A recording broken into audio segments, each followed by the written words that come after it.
Bismillahirrahmanirrahim. Assalamualaikum warahmatullahi wabarakatuh. Waalaikumsalam warahmatullahi wabarakatuh. Ya, selamat siang semuanya. Salam sejahtera untuk kita semua. Terima kasih saya ucapkan kepada para partisipan yang sudah join, yang sudah bergabung di kegiatan kita kali ini, yaitu Vicon batch 9.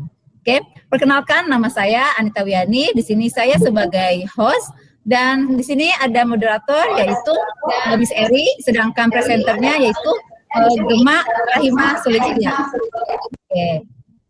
Kali ini kita akan membahas tentang bagaimana sih membuat QR code, gitu ya. Sebelumnya saya akan menyampaikan beberapa aturan atau tata tertib dalam kegiatan kita kali ini. Yang pertama, diharapkan para peserta itu mematikan mikrofonnya, gitu ya. Yang kedua, diharapkan nanti para partisipan tidak menyanggah pada saat presenter menyampaikan materi. Kemudian yang ketiganya, jika ada yang ingin bertanya, itu boleh klik raise hand atau bisa juga mengetik di kolom chat seperti itu. Dan yang terakhir tentang pengisian absensi atau presensi.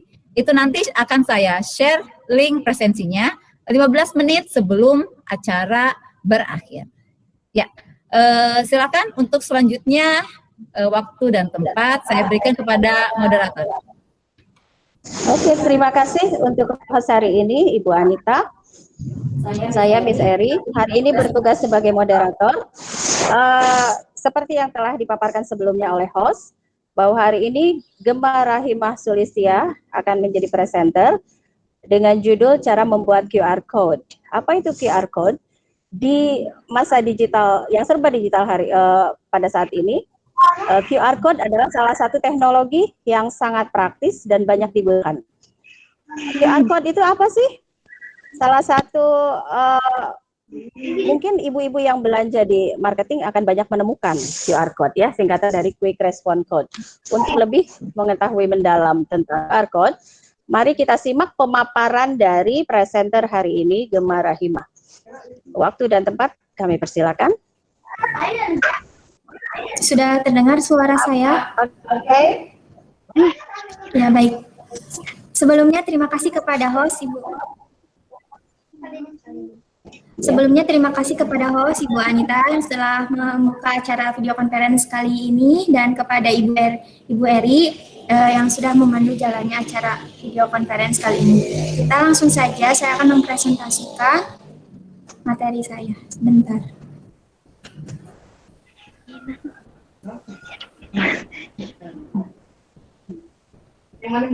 Sudah terlihat ya saya mempresentasikan PowerPoint? Udah? Ya, sudah. Perkenalkan, pertama nama saya Gema Rahimah Sulistia. Ini sedikit moto saya. Hari ini adalah hari esok ditambah sedikit keberuntungan. Di sini ada akun Instagram saya, boleh di-follow juga ya.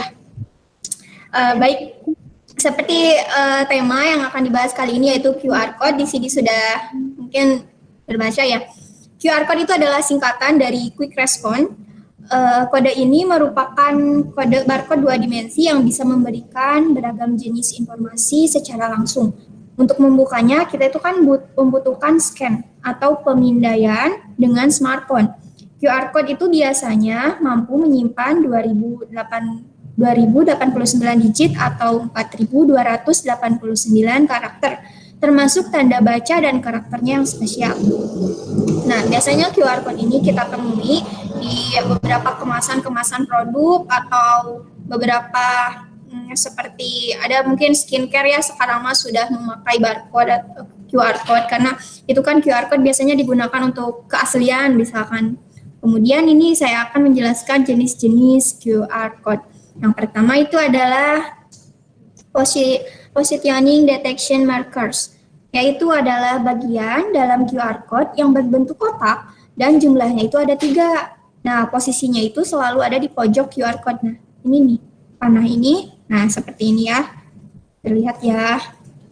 Nah, ini tuh fungsinya untuk memastikan scanner mampu atau tidak melakukan pembacaan kode secara cepat dan mengetahui orientasi atau posisi kodenya tersebut.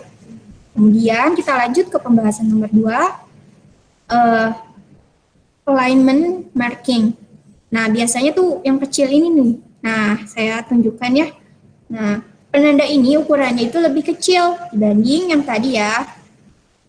Sama-sama ini berbentuk kotak, cuman alignment marking itu berfungsi untuk menjaga permukaan QR code meskipun di print nantinya di permukaan yang melengkung. Biasanya semakin banyak suatu data disimpan dalam QR code, ukurannya itu akan semakin besar. Nah, selain itu jumlahnya pun bisa jadi lebih banyak. Nah, bedanya ini. Nah, kalau di sini, nah seperti ini ya yang kecil ini. Pembahasan selanjutnya yaitu mengenai timing pattern. Timing ini pada QR code biasanya tuh yang kecil-kecil.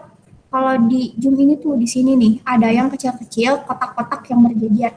Pola ini tuh biasanya berfungsi untuk konfigurasi data grid. Dengan timing pattern ini biasanya scanner QR code mampu mengetahui seberapa besar matriks data yang dimuat begitu. Kemudian ada version information. Nah, ini adalah bagian yang memberi informasi versi QR code. Saat ini kan ada 40 tipe QR code yang berbeda. Jadi dengan tanda ini scanner bisa mengetahui nih versi QR code mana yang dipindai. Nah, kalau di sini berarti yang ini, nah kecil-kecil ini. Biasanya versi 1 sampai 7 itu adalah yang paling umum digunakan. Kemudian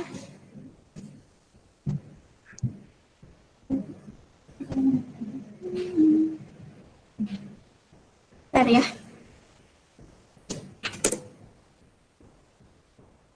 Oke, untuk para peserta, apakah cukup jelas Belum, Ibu. materi? Enggak, maksudnya materi yang disampaikan. Nanti akan kita lanjutkan.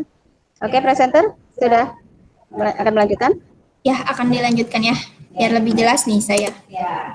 Nah, format information. Nah, bagian ini pada QR code itu adalah bagian yang menjelaskan biasanya toleransi error dan pola data mask. Dengan format information ini, scanner itu akan lebih mudah nih melakukan pemindaian QR code untuk menampilkan data yang dimuat pada pengguna. Nah, ini contohnya seperti ini. Kemudian kita ada jenis data and error correction case. Nah, yang ini nih.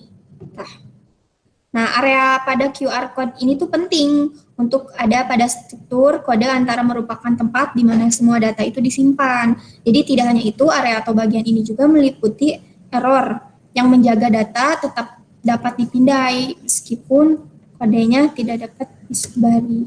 Meskipun kode rusak sebanyak 30% gitu. Dan ini ada lagi nih. Nah, ini quiet zone. Apa itu quiet zone? Bagian ini tuh adalah bagian kosong yang berada di area terluar QR code. Dianalogikakan seperti white space pada desain. Quiet zone itu adalah elemen penting dalam QR code untuk menegaskan struktur dan membuatnya itu lebih mudah untuk dipindai. Begitu, ini mengenai quiet zone. Dan ini, nah quiet zone juga itu harus ada untuk memisahkan QR code dari lingkungan sekitarnya agar scanner dapat mengenalinya tanpa kesulitan. Meskipun areanya kosong, area ini adalah bagian vital dari sebuah QR code. Kemudian kita akan lanjut ke presentasi ya, ke praktek ya. Kita mungkin lanjut saja ke praktek. Bagaimana sih cara membuat QR code itu? Kita langsung. Jadi saya di sini itu memakai webnya QR code generator. Nah, yang ini kelihatan.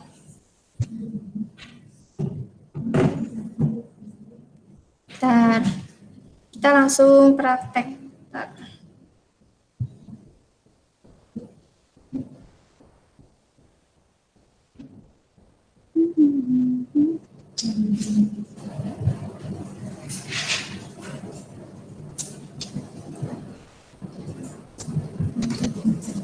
Oke. Nah, sudah kelihatan belum? Sudah terlihat ya? Saya akan memulai ya presentasinya. Sudah terlihat? Biasanya di sini saya itu membuat QR code itu menggunakan web QR code. Caranya itu di web ya, diketik saja QR code generator. Masih itu. Stop share. Sudah kelihatan ya? Tuh, mantap. Oke. Ya, sudah terlihat jelas. Nah, biasanya saya memakai ini QR code generator. Kemudian kita membuatnya itu yang free aja ya, yang free karena gratisan agar tidak berbayar karena saya tidak memakai premium. QR code generator. Nah, kemudian kan kita tuh kan membutuhkan link untuk dibuat menjadi sebuah QR code. Kita pertama kita butuh link, kita akan misalkan kita temanya akan membuat QR code untuk link meeting. Kita langsung memakai Google Meet saja. Misalkan ya ini contoh saya mengambil link dari ini. Misalkan kita buat mulai rapat instan. Nah, kelihatan kan? Nah, ini saya akan mempastekan link ini. Dan ya. Nah, tadi linknya saya sudah mendapatkan link dari sini. Dari sini nih. Nah, saya sudah mendapatkan link dari sini. Kita akan mempastekan langsung saja ya. Di QR code generator. Nah, di sini kita pastekan saja link yang akan kita buat QR code. Nah, sudah kan? Sorry. Nah, kita klik saja buat kode QR. Setelah itu, kita itu bebas nih memilih yang mana bingkainya. Kalau ini kan misalkan menurutnya sesuai selera aja gitu. Kalau ini kan terlalu klasik atau basic banget, kita bisa pilih yang ini. Bentar ya. Nah, kelihatan kan? Nah, ini juga ada lagi. Nah, biasanya ini tuh nggak berbayar, tapi kalau daerah ini ke bawah, ke pinggir mungkin ini tuh berbayar. Kita coba saja. Nah, gitu teman-teman. Nah, ini adalah QR code-nya. Misalkan kita pakai yang ini saja ya, biar gak terlalu klasik. Kita langsung saja unduh. Nah, ini unduh. Nah, ini tandanya sedang mengunduh QR code yang tadi kita buat. Ini nih, kita menunggu. Nanti ada di sini. Nah, seperti ini kelihatan ya? Kelihatan nggak sih? Di bawah ya? Belum masih download. Udah ya? Belum, ini. Kelihatan ya? Enggak ya di situ. Nah, ini. Masih load itu? Iya, masih load ini. Iya, masih load ini.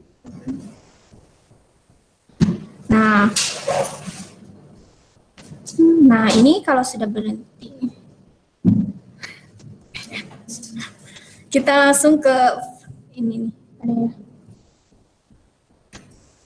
Kita buka di sini tuh. Ini hasil download tadi kita membuat QR code ini nggak ke-share ya. Bentar.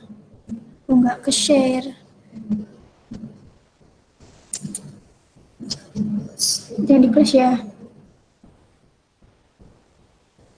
Mungkin kita ke ini nih. Chrome gitu.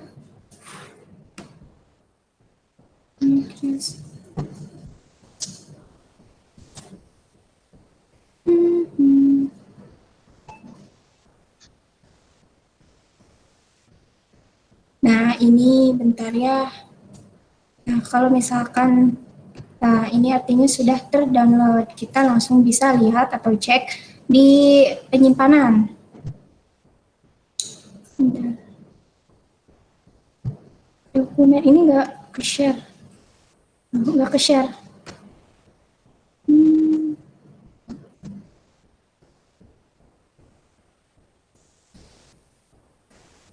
Working on it.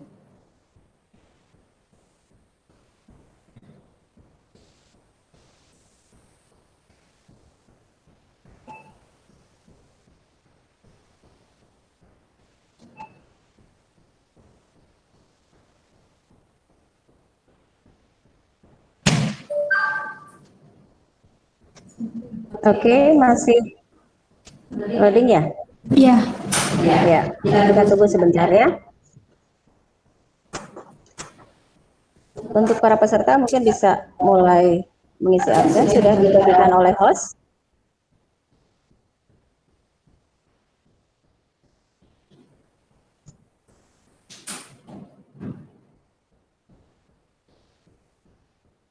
Sambil menunggu. Oke, mungkin para peserta punya banyak pertanyaan. Oke, sudah mulai. Nah, di sini sudah ada kan? Tadi kita kelihatan ya. Tadi kita kan ke sini ya, QR code. Sudah. Kita lanjut ke cek di browser. Di penyimpanan ada atau tidak terdownloadnya. Nah, ini sudah terdownload. Kita lihat hasilnya. Nah, jadi ini sudah lihat ya. Jadi ini hasil tadi kita membuat QR code. Ada yang ingin ditanyakan mungkin atau kurang jelas, boleh nanti bertanyanya lewat Ibu Eri sebagai moderator. Oke. Terima kasih untuk presenter hari ini. Wow, sangat banyak sekali istilah. Ini ya, komputer. Untuk orang awam mungkin akan, wah ini apa nih? Ini banyak sekali pertanyaan nih. Tapi mari kita buka termin pertama untuk peserta yang bertanya kepada presenter tentang QR code ini. Apa sih? Yang lebih dahulu. Oh ya. Oke, sudah ada Pak Nando Julianta di kolom chat. Oke. Pertanyaan pertama dari Pak Nando Julianta. Pertanyaannya adalah, selain digunakan untuk flyer pada seminar, penggunaan barcode untuk apa saja? Silakan untuk presenter. Baik, terima kasih pertanyaannya dari Pak Nando. Jadi selain digunakan untuk flyer pada diseminasi, penggunaan barcode untuk apa saja? Nah, biasanya yang saya tahu dan saya juga sering menemukannya di supermarket. Sepertinya kayak di kemasan makanan ringan seperti ciki. Kita katakanlah misalkan itu tuh ciki lice. Ciki lice itu biasanya di bagian pojok gitu ya. Kalau tidak salah, kalau kita sering sering lihat gitu ya, kalau diteliti itu tuh ada kayak barcode gitu. Tapi barcode juga itu ada dua macam, Pak. Ada barcode dan ada QR code. Nah, apa sih perbedaan dari QR code dan barcode ini? Biasanya nih yang saya tahu ini kalau QR code ini yang seperti tadi kita buat. Kalau barcode itu biasanya berupa batang yang kode batang seperti itulah pokoknya yang sering kita temui. Selain di kemasan makanan ringan biasanya ada di skincare ya kan sekarang mah pastilah BPOM kayak gitu ya, BPOM gitu kan. Jadi biasanya untuk mengecek keasliannya itu kita tuh bisa men-scan lewat QR code karena sekarang itu udah era digital ya, jadi pasti menggunakan barcode atau QR code. Jadi itu digunakan bisa di kemasan makanan atau skincare yang sekarang makan udah serba digital gitu pokoknya. Oke. Jadi intinya itu untuk keaslian produk gitu ya. Ya, sangat berguna berarti ya. Oke, pertanyaan kedua dari Fitri Nur Asia.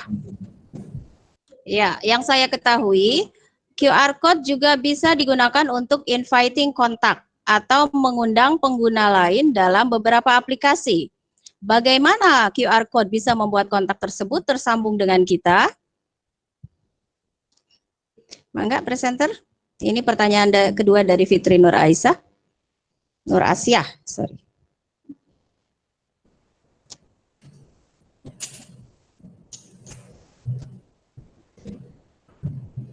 Oh, baik-baik, bentar ya, saya pahami dulu. Yang saya ketahui, QR code juga bisa digunakan untuk Oke. Di WhatsApp biasanya. Oh, ya di WhatsApp ya. Karena setahu saya ini ya mungkin yang saya ketahui itu QR code itu kan bisa digunakan untuk inviting kontak seperti pengguna lain dalam aplikasi bagaimana QR code. Oh iya, jadi bisa. Jadi di dalam QR code yang kecil-kecil itu tuh yang saya ketahui karena di dalamnya itu terdapat QR code, terdapat kode gitu. Mungkin terdapat kode yang tertera. Jadi sudah ada kode-kodenya di dalam barcode tersebut. Jadi bagaimana QR code tersebut bisa bisa membuat kontak tersambung? Karena jawabannya itu adalah di dalam QR code, misalkan ya, kode yang itu, yang kecil-kecil, sudah terdapat kode-kode untuk kita scan. Jadi dengan otomatisnya, alat untuk scan itu bisa menyambungkan atau menghubungkan, untuk menghubungkan informasi kontak kita dengan kontak orang lain, misalkan gitu. Sehingga scanan tersebut itu bisa otomatis gitu ya, bahasanya otomatis dapat membaca atau men-scan kode tersebut karena di dalamnya sudah ada kode. Begitu Fitri. Bagaimana? Oke, bagaimana Fitri penjelasan dari presenter? Sudah? Ya, berarti memang selain untuk mengukur keaslian produk tersebut, QR code ya, juga bisa mengundang kontak seperti yang sering kita pakai dalam WhatsApp web ya. Nah, itu. Oke. Mungkin bisa lanjut dengan penanya ketiga, presenter bagaimana? Bisa dilanjutkan? Ya. Oke, ini ada penanya ketiga dari Desi Wasila. Apakah QR code bisa digunakan sebagai media payment atau pembayaran? Nah, ini fungsi lain ya. Ternyata banyak sekali nih QR code itu gunanya. Oke, mangga presenter. Dipersilakan. Ya, baik. Terima kasih tadi pertanyaannya ya Desi Wasila.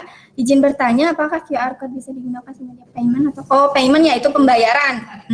Pembayaran bisa seperti saat ini kan saat ini itu kan apa ya, kayak aplikasi apa itu namanya Dana. Ya, aplikasi Dana kalau tidak salah dan lainnya itu yang saya ketahui ya, aplikasi Dana itu kan menggunakan scan QR, menggunakan QR code untuk melakukan pembayarannya itu secara digital. Bisa. Ya, jadi jawabannya bisa. Desi, bagaimana? Sudah ada yang ingin ditanyakan lagi? Bagaimana Desi? Desi? Sudah jelas? Oke. Sudah berapa menit ya ini? Sekitar 30 lebih ya. Dengan 3 penanya, alhamdulillah. Oke. Apakah kita bisa menambah satu lagi? Bagaimana presenter? Baik, untuk satu pertanyaan lagi mungkin boleh ya, untuk satu saja karena waktunya sudah. Ya, karena waktunya sudah sangat sempit. Mungkin satu penanya saja lagi ya. Ya, sebelumnya ada terima kasih jawabannya sangat memuaskan dari Fitri. Oke. Satu penanya dari Arjuliko Muhammad. Assalamualaikum, izin bertanya, apa bedanya QR code dan barcode yang tertera pada suatu produk? Pertanyaan dari Arjuliko Muhammad. Baik, Arjuliko Muhammad. Jadi itu tuh apa bedanya QR code dan barcode yang tertera pada suatu produk? Jadi bedanya itu QR code dan barcode. QR code dari katanya saja QR code dan barcode. Nah, QR code itu yang sudah dijelaskan tadi, kita itu tadi membuat QR code. Sedangkan barcode itu biasanya berbentuk kode batang. Nah, itu yang saya ketahui, tapi ya emang begitu. Kemudian yang tertera pada suatu produk. Biasanya kalau QR code itu diperuntukkan untuk yang kapasitasnya itu lebih kecil kalau QR code. Kalau barcode itu diperuntukkan untuk yang kapasitasnya itu lebih besar. Begitu, seperti itu yang saya ketahui. Ya jelas ya, beda itu. Gimana, sudah paham perbedaannya Arjuliko Muhammad? Bisa dijawab di chat ya. Oke, terima kasih kepada presenter yang sudah menjawab dengan jelas kepada empat penanya hari ini ya. Mungkin bisa disimpulkan bahwa QR code banyak sekali fungsinya dan digunakan dalam metode pembayaran ataupun untuk mengetahui suatu informasi, dikarenakan QR code sendiri dapat mengandung banyak sekali informasi di dalamnya, seperti itu ya. Tadi step-stepnya sudah dijelaskan oleh pemateri. Mudah-mudahan bisa di balik layar kalau untuk ada yang ingin lebih mengetahui tentang QR code hari ini. Mungkin hari ini cukup sekian presentasi tentang QR code. Terima kasih kepada presenter. Kami kembalikan kepada host. Ya, baik. Subhanallah ya. Proud of you. Jadi terima kasih kepada presenter yang sudah memberikan materi yang sangat bermanfaat untuk kita semua ya. Tidak lupa juga terima kasih untuk moderator juga telah membantu mendukung acara kegiatan kita kali ini di Vkom Batch 9. Dan untuk para partisipan, silakan bagi yang belum mengisi absen untuk segera mengisi ya. Linknya sudah saya share di kolom chat. Jadi silakan klik link tersebut, kemudian silakan untuk mengisi presensi. Terima kasih untuk hari ini. Semoga apa yang telah disampaikan oleh presenter kali ini dapat bermanfaat untuk kita semua. Selalu semangat, jadi jangan pernah berhenti untuk belajar. Sama-sama kita semua belajar. Salam sukses untuk kita semua. Wassalamualaikum warahmatullahi wabarakatuh.